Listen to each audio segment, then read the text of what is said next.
Hello cookies, ഇന്ന് taste ആയിട്ടുള്ളൊരു Maggi റെസിപ്പിയാണ്. അതിന് ഞാനിവിടെ എടുത്തിരിക്കുന്നത് മാഗി നൂഡിൽസാണ്. ഫസ്റ്റ് ഒരു പാനിലേക്ക് ഓയിൽ ഒഴിക്കാം.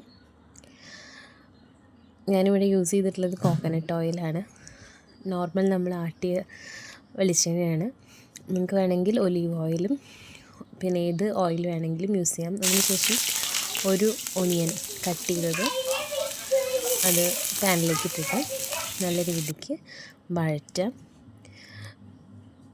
നന്നായി വഴണ്ട് വരുന്ന സമയത്ത് അല്ലെങ്കിൽ ഒരു പകുതി വഴണ്ട് വരുന്ന സമയത്ത് 3 പച്ചമുളകാണ് ഞാൻ കീറിയിട്ടിരിക്കുന്നത്. എരിവ് ആവശ്യമുള്ളവർക്ക് ആവശ്യത്തിനനുസരിച്ച് മുളകൊക്കെ ഇടാം. ഞാൻ ഇവിടെ 3 ചെറിയ മുളകാണ് ഇട്ടിട്ടുള്ളത്. എരിവ് കുറവ് വേണ്ടവർ അല്ലെങ്കിൽ എരിവ് വേണ്ടാത്തവർക്ക് അത് സ്കിപ്പ് ചെയ്യാം. അതും നല്ല രീതിയിൽ വഴറ്റിയെടുക്കാം. അതിന് ശേഷം ഞാൻ ഒരു 3-4 ചോപ്പ് ചെയ്തിട്ടുള്ള ഗാർലിക്ക് അതിലേക്ക് ഇടുന്നുണ്ട്. ഓപ്ഷണലാണ്. ഗാർലിക്ക് വേണ്ടവർക്ക് ഇടാം, അല്ലെങ്കിൽ ജിഞ്ചർ ഗാർലിക് പേസ്റ്റും യൂസ് ചെയ്യാൻ പറ്റും. അതും നല്ല രീതിയിൽ വഴറ്റിയതിന് ശേഷം അതിലേക്ക് ചെറിയ രീതിയിൽ ചെറുതായി ചോപ്പ് ചെയ്ത് വെച്ചിട്ടുള്ള ക്യാരറ്റ് ആഡ് ചെയ്യാം. ക്യാരറ്റും നന്നായി വഴറ്റണം. നല്ല രീതിക്ക് വഴറ്റിയെടുക്കണം. അതിനുശേഷം ചെറിയതായി ചോപ്പ് ചെയ്തിട്ടുള്ള തക്കാളി ഇടണം. ഞാനൊരു വലിയ തക്കാളിയാണ് എടുത്തിട്ടുള്ളത്. അതിനുശേഷം അത് നന്നായിട്ട് ഇളക്കുക, നന്നായി വഴറ്റുക. ഞാനിതെല്ലാം ഹൈ ഫ്ലെയിമിൽ വെച്ചിട്ടാണ് ചെയ്യുന്നത്. അതായത് ചൈനീസ് കുക്കിങ്ങൊക്കെ ഹൈ ഫ്ലെയിമിൽ വെച്ചിട്ടാണ് ചെയ്യുന്നത്. പക്ഷേ നമ്മളിത് ചൈനീസിൻ്റെ കൂടെ കുറച്ച് കേരള സ്റ്റൈലും കൂടി കൂട്ടിയിട്ടാണ് ഉണ്ടാക്കുന്നത്. ഇതിലേക്ക് കുറച്ച് ചോപ്പ് ചെയ്തിട്ടുള്ള മല്ലിയില ഇടാം. അതിനുശേഷം അതിലേക്ക് ആവശ്യത്തിനുള്ള അതിൽ പാക്കറ്റിൽ തന്നെ ഓൾറെഡി ഉണ്ടാവും. അതിൽ ആവശ്യത്തിനനുസരിച്ച് അതിൻ്റെ മസാല മാഗി മസാല ഇടുക. അതും ഒന്ന് വഴറ്റുക. അതിനുശേഷം ആവശ്യത്തിന് ഉപ്പ് ഇടുക.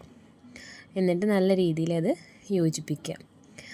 അപ്പോൾ ഈ ഒരു കളറിൽ നല്ല ടേസ്റ്റ് നല്ല സ്മെല്ലും ആയിരിക്കും ഇതിന്. അപ്പോൾ ഉപ്പ് ചിലർ ഉപ്പ് ഇടാറില്ല എന്ന് പറയാറുണ്ട്. ഞാൻ ഉപ്പ് യൂസ് ചെയ്യാറുണ്ട്. അപ്പോൾ ഉപ്പ് വേണ്ടവർക്ക് ഇടാം, അല്ലാത്തവർക്ക് ആ മസാലയിൽ ചെറിയ രീതിയിൽ ഉപ്പ് ഉണ്ടാവാറുണ്ട്. അതിന് ശേഷം ആവശ്യത്തിന് വെള്ളം ഒഴിച്ച് കൊടുക്കുക.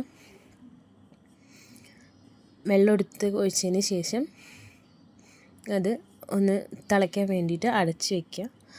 ചെറുതായിട്ട് തിള വന്ന് തുടങ്ങുന്ന സമയത്ത് തന്നെ എല്ലാവരും പൊതുവേ ചെയ്യാറ് നല്ല രീതിയിൽ തിളച്ചിട്ടാണ് മാഗിയൊക്കെ ഇടാറ്. ഞാൻ ചെറിയ രീതിയിൽ തിള വരുമ്പോൾ തന്നെ ഇടാറുണ്ട്. അപ്പോൾ ചെറിയ രീതിയിൽ തിള വരുന്ന സമയത്ത് നമ്മൾ മാഗി ഞാൻ പൊട്ടിച്ചിട്ടാണ് ഇടാറ്. അപ്പോൾ പൊട്ടിച്ചിട്ട് അതിലേക്ക് ആവശ്യത്തിന് നമ്മൾ എത്ര വെള്ളം ഒഴിച്ചാൽ അതിനാവശ്യത്തിന് മാഗി അതിലേക്ക് ഇട്ട് കൊടുക്കുക. മാഗിക്ക് അനുസരിച്ചിട്ടാണ് നമ്മൾ വെള്ളം ഇടേണ്ടത്. ഒരുപാട് വെള്ളം ഒഴിച്ച് കഴിഞ്ഞിട്ടുണ്ടെങ്കിൽ അത് കുഴഞ്ഞു പോവും. അപ്പം ആവശ്യത്തിന് മാത്രം വെള്ളം ഒഴിക്കുക. അതൊരു മുങ്ങാൻ തരത്തിൽ മാത്രം. ഇനി വെള്ളം കുറഞ്ഞു പോയെങ്കിൽ നമുക്ക് വീണ്ടും ഒഴിക്കാമല്ലോ. അതിന് ശേഷം അത് അടച്ച് വെച്ചിട്ട് വേവിക്കാം. എന്നിട്ട് ഇടയ്ക്ക് ഇളക്കി കൊടുക്കണം. അപ്പോൾ ഇങ്ങനെ എല്ലാതും അടച്ച് വെക്കുന്ന സമയത്ത് പെട്ടെന്ന് തന്നെ അത് വെള്ളത്തിൽ ഇരുന്ന് ഇങ്ങനെ ആയിട്ടുണ്ടാവും. അപ്പം അത് നല്ല രീതിയിൽ ഇളക്കി കൊടുക്കാം. ഇളക്കി കൊടുക്കുന്ന സമയത്ത് വെള്ളം വറ്റുവാണെങ്കിൽ അതിലേക്ക് ആവശ്യത്തിന് വെള്ളം ഒഴിച്ച് കൊടുക്കാം.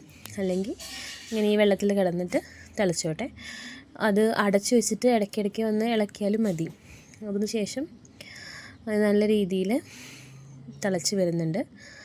വെന്ത് വന്നതിന് ശേഷം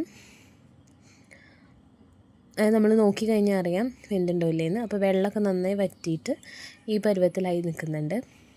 അപ്പോൾ അതിന് നന്നായിട്ട് ഇളക്കി കൊടുക്കുക. ഒരുപാട് കുത്തി ഇളക്കരുത്, അത് ഉടഞ്ഞ് പേസ്റ്റ് പോലെയാവും. പിന്നെ ഒരുപാട് വെള്ളമൊഴിച്ച് വേവിക്കുകയും ചെയ്യരുത്. ഒരു മീഡിയം വേവിൽ നമുക്ക് തീ ഓഫ് ചെയ്യാവുന്നതാണ്. എന്നിട്ട് നല്ല രീതിയിൽ ഇളക്കിയിട്ട് അത് ചൂടോടെ തന്നെ സെർവ് ചെയ്യാൻ പറ്റും.